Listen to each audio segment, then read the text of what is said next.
بسم اللہ الرحمن الرحیم۔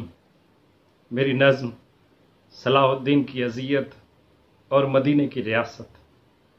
میری چشم تصور پر ابھرتا ہے یہی منظر، یہ تکتا ہوں کہ جنت میں کہ دربار رسالت میں صلی اللہ علیہ وسلم صلاح الدین آیا ہے، فرشتہ اس کو لایا ہے۔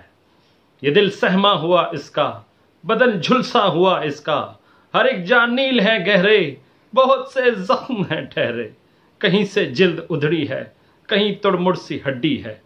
وہ ان کے قدموں میں گر کر کراہیں آہیں بھر بھر کر، بہت روتا بلکتا ہے، بہت ہی وہ سسکتا ہے۔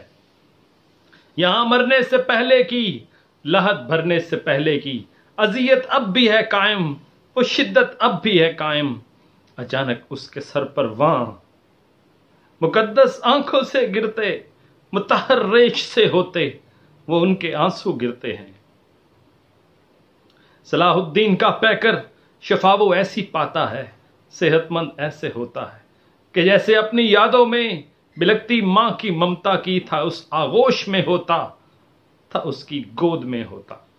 صلاح الدین ایسے میں بہت ہی مسکراتا ہے، قدم وہ چوم لیتا ہے اور ان سے اٹھ کے کہتا ہے، بڑی سرکار دو عالم، مجھے نہ درد نہ کوئی غم، فرشتوں سے یہ فرمائیں، میرے ماں باپ کو بتلائیں، وہ یوں ہلکان نہ ہوئیں، میری یادوں میں نہ روئیں۔